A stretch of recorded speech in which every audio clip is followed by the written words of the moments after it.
and thanks for tuning in to the Parenting Your Teens podcast, where each week we select a question from a viewer and we answer it so that you at home have practical solutions to an issue you're facing with your teen.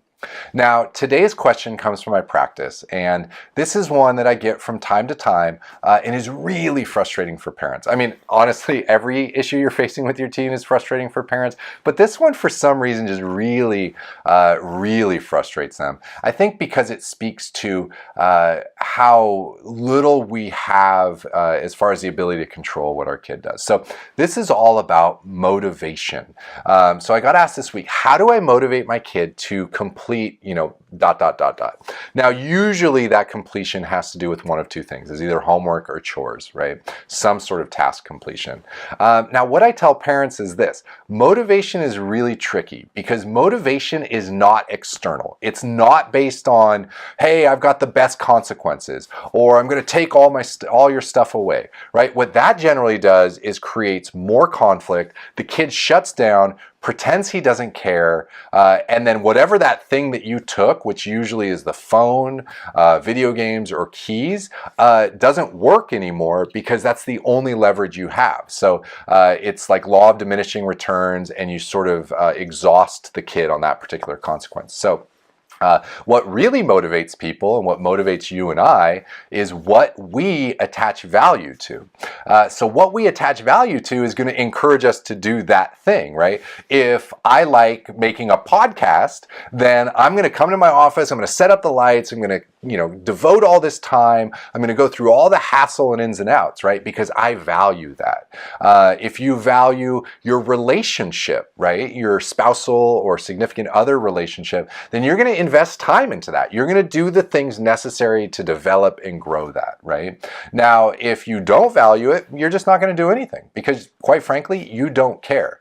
So sitting there and talking to a kid about why don't you care? You need to care about this. You need to do this. You're going to lose everything. They don't, because they don't see value in it. Okay.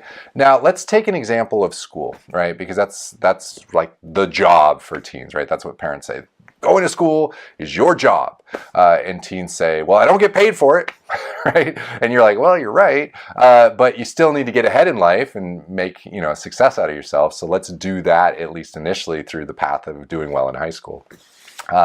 And so they will, not be doing their homework, or they'll be getting low test scores. And parents will just say, don't you understand? You're going to be a loser. You're going to work at McDonald's, right? Now McDonald's actually doesn't pay that bad, but kids are like, no, I'm not. Bill Gates or Steve Jobs, they dropped out of high school, right? Everybody has this rationale for why they should be able to continue the behavior that is pretty ridiculous to begin with, but they're teens. So as I describe it, they use sort of teen logic, which is logic-ish, which gives parents pause momentarily. We're like, well, I don't know, maybe that kind of does make sense. But we're like, no, that doesn't make any sense at all. That's ridiculous. So anyways, back to motivation.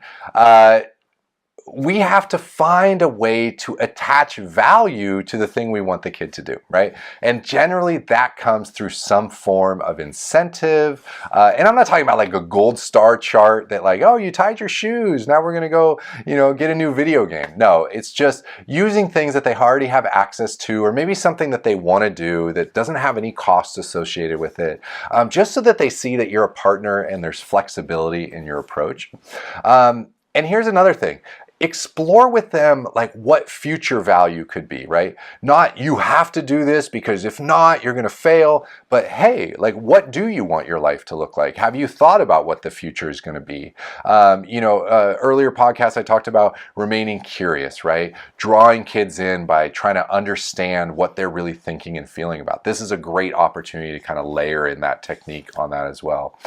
So the more you can find where their value system is and what maybe future value they have or levels of success that they want to achieve, you can start building in that approach now and helping them to develop that plan, right? So it's like, well, my value system isn't around, doing well in high school. Okay, well, what do you want to do after high school, right? And they say, well, I want to, be able to buy a house and I want to, make a good living. Okay, that sounds awesome. Like, what would you need to do to be able to accomplish that?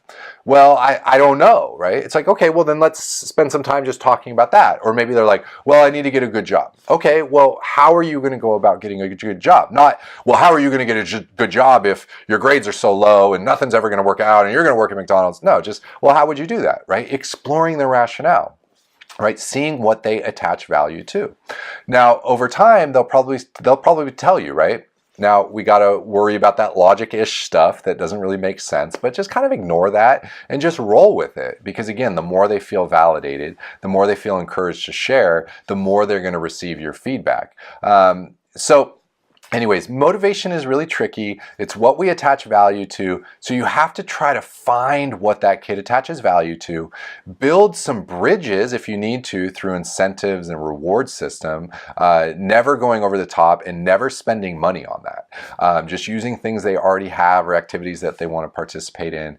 A lot of times you'd be surprised, it's actually spending time with family as long as they get to pick what they're doing and sort of how they do that. So be aware of that, and it's easy to just shut that down, right? No, my kid doesn't want to spend time with me. I would say like 90% of kids that I've worked in my practice over the last 15 years love spending time with their families, as long as, like I said, they get to pick what they're doing, when they do it, sort of how they do it. So you got to give up a little bit of control in that, and I think you can have some fun with that. So anyways, I know this is a tricky topic, but I hope that gives you a little bit of insight and some sort of things to think about and some techniques to use as you move forward in attempting to motivate your kid to do the things that they might not otherwise want to do. Okay. Again, like always, appreciate all of those messages coming in. Keep sending them. The email address is chris@parentingyourteens.com.